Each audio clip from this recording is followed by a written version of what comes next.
The night tasted like rain and exhaust fumes when Ethan Cole finally left the office.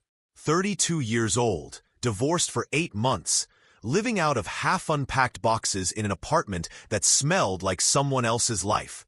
He had grown comfortable in his invisibility. Nobody looked at Ethan twice. That was fine. He preferred it. He cut through Meridian Alley like he always did. Collar turned against the February chill, hands shoved deep in his coat pockets. The alley was empty except for the hiss of steam rising from a grate and the distant moan of a passing train. He was thinking about the leftover pizza in his fridge when he heard it. Movement. Slow. Deliberate. He stopped.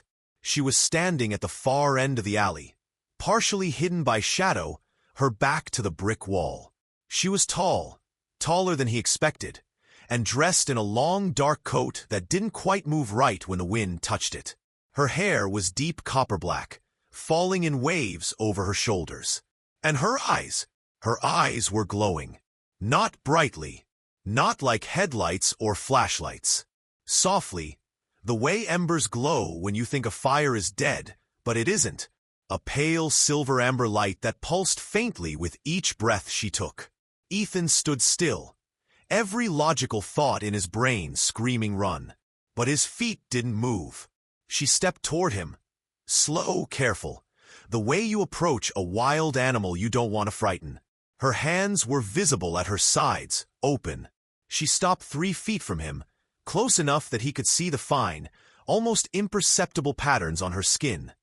Faint silver lines, like circuitry beneath flesh, pulsing very quietly in the same rhythm as her eyes. Then she tilted her head and looked at him like she'd been waiting years to look at him exactly this way. "You freed me once," she said. Her voice was low and careful, like someone who had practiced the words in a language they learned from recordings. Human. Ethan's mouth opened, closed. He took a step back. "I've never seen you before in my life," he said. She didn't look hurt. She looked like she expected exactly that answer. "I know," she said. "They took the memory from you. But your body." She pressed one cool fingertip to the center of his chest without warning, and he felt a vibration there, deep in his sternum, like a tuning fork struck against bone.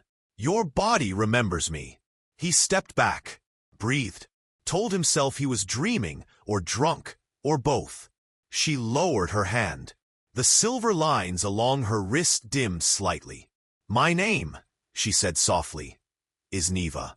And 3 years ago, you walked into a room where they were keeping me in a cage, and you opened the door." Ethan stared at her. His hand went to his chest, to the place she had touched, where something still hummed faintly against his ribs. He didn't sleep that night. He lay flat on his back on his unmade bed and stared at the water-stained ceiling, listening to the city breathe outside his window, replaying the encounter in Meridian Alley until his head ached. He told himself it wasn't real. She was a stranger, perhaps mentally unwell. Perhaps he was. Perhaps he needed more sleep, and less bad coffee, and less time alone. He fell asleep at 4 a.m. And then the dreams came. The first image, a corridor. Metal, white-lit, the fluorescent kind that hums and makes your eyes hurt. He was wearing a gray uniform. He didn't recognize it. And he was moving fast, looking over his shoulder. His heart was pounding. He had something in his hand. A keycard. The second image, a room. Small, cold, behind a reinforced glass panel. Something curled on the floor of a white cell. He stepped closer and pressed his hand against the glass, and the thing on the floor looked up. It was a girl. She couldn't have been older than 19. Her eyes, silver-amber, glowing softly, were wide and filled with a terror so raw and complete that it hit him like a physical blow. She was shivering. Silver lines traced across her skin. They were dimming. He somehow understood. The way a fire dims when it runs out of oxygen. She was dying. In the dream, his hand moved to the panel beside the glass. The keycard. The third image. The cell door swinging open. her crawling out, her hand, cool and trembling, catching his, and her eyes, when they met his, blazing back to life like stars being switched on. He woke up gasping. He sat on the edge of his bed, hands shaking, and he pressed his palm against his sternum the way she had. And he felt it, that vibration, faint and persistent, like a second pulse that had always been there, but that he'd never noticed until now. He was at the coffee shop across from his apartment at 7 a.m. when his phone buzzed. An unknown number. He almost ignored it. He answered, "Good morning, Ethan." Neva's voice. "Calm. Precise. Before you tell me you've called the police, you haven't. And you won't. Because last night you had a dream about a metal corridor and a girl behind glass. And right now you're pressing your hand against the left side of your chest." His hand was, in fact, pressed against the left side of his chest. A long silence. "Where are you?" he said finally. "Outside. Fourth window from the corner. I ordered you a black coffee." "I guessed." He looked up. Through the glass, across the street, she stood on the sidewalk in the gray morning light. No glowing eyes in the daylight. Just a strikingly beautiful woman with copper-black hair and the kind of stillness that humans rarely managed. She was watching him with an expression he couldn't name. Careful, warm, like someone trying very hard not to want something too much. He got up and went outside. They sat in the park 2 blocks from the coffee shop, on a bench beneath a bare oak tree, and she talked. Ethan listened without interrupting, which surprised him. He was by nature a man who argued, a man who needed evidence and footnotes and citations, but something about her voice, unhurried, precise, choosing each English word with the careful attention of someone who had learned it from books rather than childhood, made him go quiet. She told him everything. 3 years ago, the organization known internally as Threshold had been running a classified biological research program. Officially, it didn't exist. Practically, it operated out of a decommissioned military complex in Nevada, staffed by scientists who had signed agreements that would have made their lawyers weep. The program's purpose? To study non-human biological matter recovered from a crash site in 2019. Neva was not wreckage. Neva had been alive. She'd been separated from her crew during the initial retrieval, disoriented, and captured before she could signal her people. She'd been held for 14 months. "I was running out of what I needed," she said quietly, staring at the empty fountain across the path. "My biology requires a form of electromagnetic resonance that your planet doesn't produce naturally. The cells begin to shut down. It's slow, painful." She paused. They knew this. They were cataloging the process. Ethan's jaw tightened. She turned to look at him then, and her eyes in the daylight were extraordinary. Copper and gold threaded through dark irises. No glow now, just depth. "You were a junior analyst. You weren't supposed to be in that wing. You took a wrong turn during a night shift. You told the guard you were looking for the bathroom, and you found yourself in front of my cell." She paused. "You looked at me for a long time. Then you used the emergency override card that you were carrying, because you'd been asked to reset it for someone else. And you opened my door." "Just like that?" Ethan said. "Just like that. You said, 'I remember this perfectly because I've replayed it thousands of times,' you said. 'You look like somebody's daughter.' And then you opened the door." Something in his throat tightened. "You helped me reach the outer wall. You didn't ask what I was. You didn't ask if I was dangerous. You gave me your jacket because I was shivering. Then the alarms went off and you told me to run, and I did. What happened to me?" Her expression shifted. Something complicated moved across it. "When I took your hand in the cell, when my systems began to recharge from contact with you, something transferred. A fragment of my biology. A kind of resonance pattern. It embedded itself in your cellular structure. It's been changing you slowly ever since." She reached out and her fingers, cool, impossibly careful, wrapped around his wrist. Beneath his skin, something lit up. The vibration in his chest surged. Threshold discovered the anomaly in your biometric profile 6 weeks ago. They've been watching you since. Ethan looked down at her hand on his wrist. He should have pulled away. Instead, he turned his hand over so her palm rested against his, and he felt the shift like a tuning fork finally finding its note. A warmth that moved from her skin into his bones, slow and total, and she closed her eyes briefly as though the sensation hit her too. "They're coming for you," she said, very quietly. "I came to warn you. I came because—" She stopped. "Because?" he pressed. She met his eyes. Something in her gaze was raw in a way that all her careful composure couldn't quite conceal. "Because you chose mercy when your own kind chose fear. And I have thought about you every single day for 3 years. And I couldn't let them have you without giving you a chance to run." He didn't run. He took her home instead, which was either the bravest or the most catastrophically stupid decision of his life. His apartment was small and cluttered with the archaeology of a life still being excavated. Half-read books, a guitar he no longer played, photographs he hadn't found the nerve to take down of a marriage that had ended quietly and without drama, like a sentence trailing off. He watched Neva move through the space, taking it all in, and something about the careful way she studied the ordinary objects, the coffee mug on the counter, the worn throw blanket on the couch, made him see his own life differently. Not as aftermath, as evidence. He made coffee. She sat at his kitchen table and watched him with those extraordinary eyes, and he had the peculiar sensation of being studied by something vast and patient and deeply, genuinely curious. "Do your people have—" He gestured vaguely at the cluttered shelving, the stacks of paperback novels, the dead plant he kept meaning to replace. "Stuff? Objects you accumulate. We carry memories differently," she said. "Not objects. But yes, we accumulate." Something in her voice suggested she found this question unexpectedly touching. He put 2 mugs on the table and sat across from her. "Tell me what they're planning." She told him.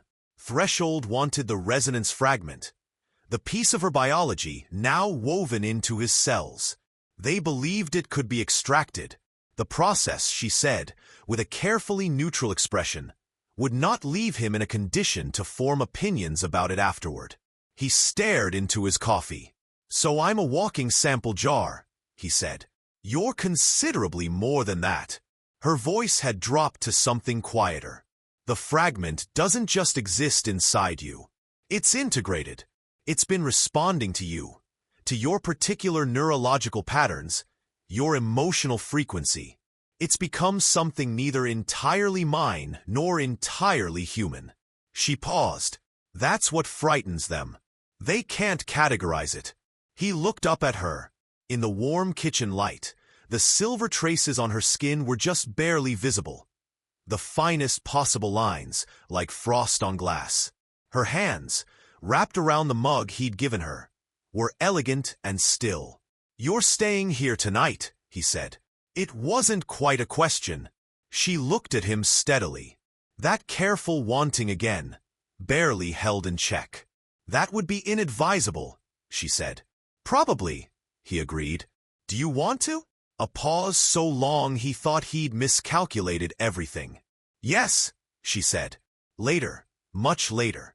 They were sitting on opposite ends of the couch with the lamp on low, and a documentary about migratory birds playing silently on his laptop, which neither of them was watching. She had tucked her feet beneath her, and was studying him with an openness she'd apparently stopped trying to hide. He had one arm stretched along the back of the couch, not quite touching her. 3 years is a long time," he said, not looking at her. "For me as well," she said quietly. He turned his head. She was close enough that he could see the faint pulse of silver in her irises. "Can I ask you something personal?" "You've been asking me personal questions since this morning," she observed. "I don't believe you've been stopping yourself." That made him laugh.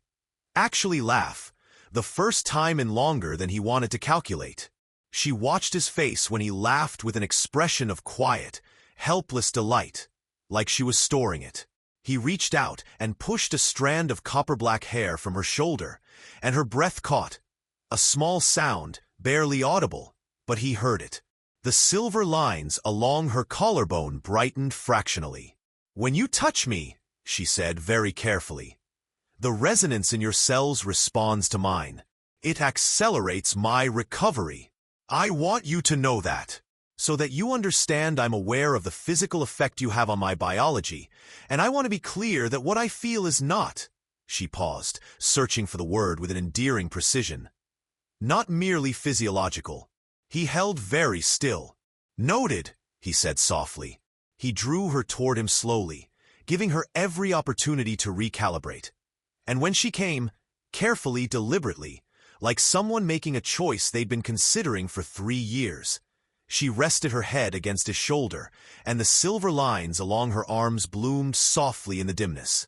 And the vibration in his chest resolved itself finally into something that felt less like a foreign frequency and more like a second heartbeat coming into sync. They came at 3 a.m. Ethan felt it before he heard it. A shift in the resonance in his chest, like a chord suddenly struck in a minor key. He was awake in an instant, and Neva was already sitting up beside him in the dark, eyes fully lit, silver traces blazing across her skin. "They're here," she said. No alarm in her voice, only certainty. For black vehicles on the street below, men in tactical gear, moving toward the building entrance with the quiet efficiency of people who had done this before and would do it again. Ethan counted them through the window. 8 visible. Probably more. He turned to Neva. She had risen from the bed and stood straight and still in the dim light, and something about her had changed. She was no longer the careful, contained woman who chose her words precisely and watched ordinary objects with quiet wonder. She was something older than that, something that had survived 14 months in a cage, and spent 3 years studying this planet and its people with the thoroughness of someone who intended to understand them completely. "The fragment," he said. "You said it's integrated. You said it's become something neither of us." "Yes. What does that mean? What can it do?"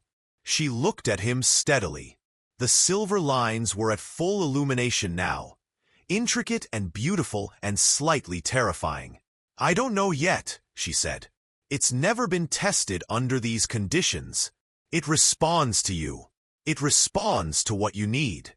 She stepped toward him and pressed both palms flat against his chest, and the vibration surged, and he felt it move outward through his body like a current finding its ground. "I need you to trust that," she said. "Whatever happens." His hands came up to cover hers. "I trusted you enough to open a cell door once apparently," he said, without even knowing why. Something broke open in her expression. Not sorrow exactly. Recognition. "You always knew why," she said.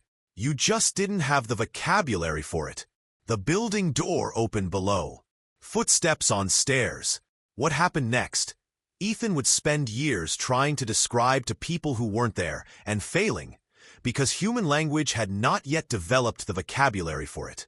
The resonance in his chest, the fragment of Neva's biology that had been living quietly in his cells for 3 years, growing and integrating and waiting, responded.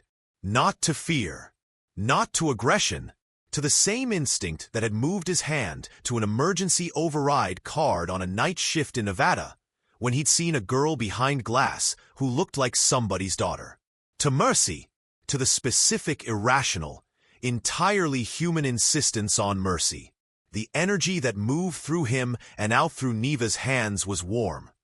Not destructive, not violent. It passed through the walls of his apartment like light through glass, and it found each of the 12 men moving through the building, and it stopped them. Not harmed them. Stopped them. The way you stop a clock.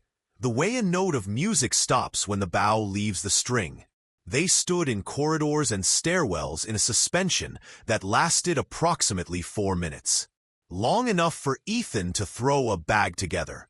long enough for Neva to make one call, low and rapid in a language like wind and wires, that brought a vehicle to the alley behind the building within 3 minutes. Long enough for him to grab the photograph from the shelf. Not the wedding portrait, but an old one. Himself at 17, laughing at something outside the frame, looking like someone who had no idea, yet that his particular brand of irrational mercy would one day resonate across species. He took Neva's hand at the door.